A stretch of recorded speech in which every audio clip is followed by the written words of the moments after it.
Les patients qui sont pris en charge sur l'hôpital de jour rencontrent des difficultés dans leur quotidien.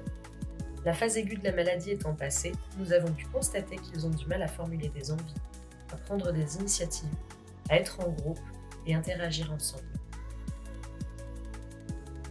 Nous sommes 2 infirmières sensibles au contact des animaux et de ce fait convaincues qu'une activité par la médiation animale ne pourra qu'être bénéfique pour nos patients. Notre choix s'est porté sur la médiation avec les chiens, car c'est un animal familier, il est considéré comme le meilleur ami de l'homme et le plus fidèle. Le chien deviendra donc un prétexte à la communication, à l'échange, l'interaction et à la relation aux autres.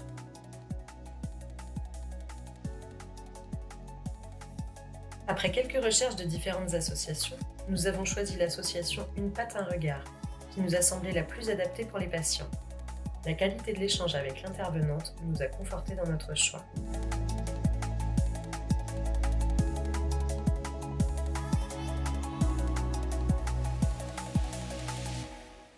Qu'est-ce que ça vous donne quand vous caressez les chiens? Qu'est-ce que ça vous fait quand vous caressez les chiens?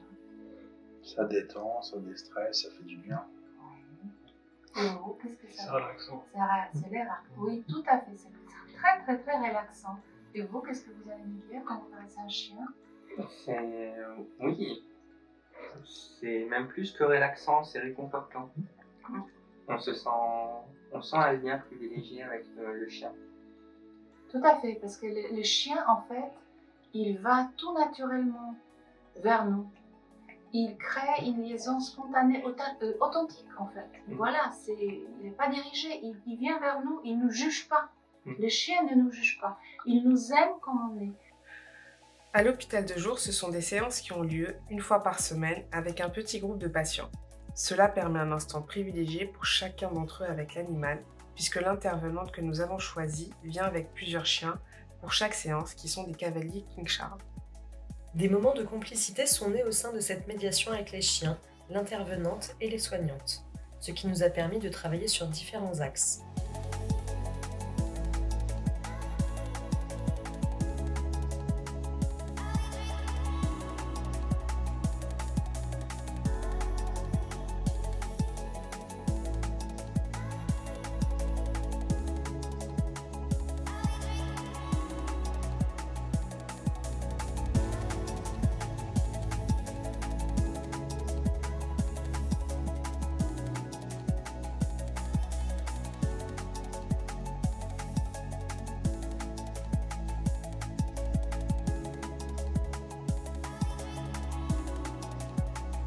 Grâce à l'animal, nous avons constaté une interaction, un échange plus spontané entre eux. Ils ont réussi à exprimer des émotions, notamment au travers de sourires authentiques, et ont pu verbaliser leurs ressentis. Ça peut être une phrase, une image, un mot. Voilà. Les yeux fermés, on commence. Le maître des lilas. Qu'est-ce qu'il va nous dire? Nirvana. Ah, c'est beau ça, Nirvana. Vraiment, à ce point-là, vous êtes bien? Oui.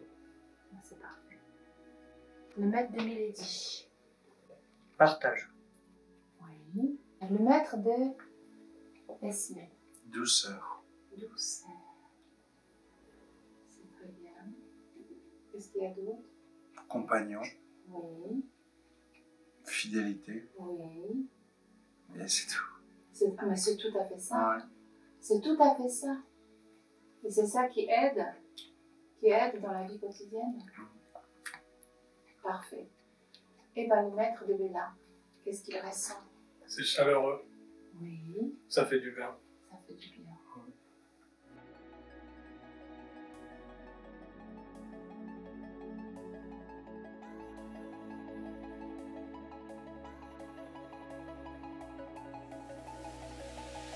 L'animal joue un rôle essentiel dans l'initiation de la mise en mouvement, ce qui est une difficulté réelle chez les patients psychotiques. Après la médiation, les patients se disent moins angoissés et donc apaisés. Un rapprochement s'est fait avec les soignants. Ils se projettent dans leur vie quotidienne ou future, à avoir un chien chez eux par exemple. Ils disent que la médiation leur a fait du bien dans leur quotidien.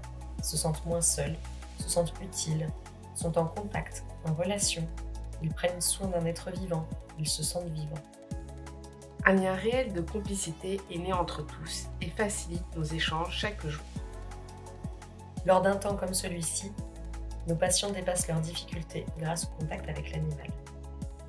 L'animal ne se nourrit pas d'attentes idéalisées envers les humains. Il les accepte pour ce qu'ils sont et non pour ce qu'ils devraient être. Le chien n'a qu'un but dans la vie, c'est d'offrir son cœur. Et notre but en tant que soignante, c'est d'offrir le bien-être du mieux que nous pouvons pour nos patients.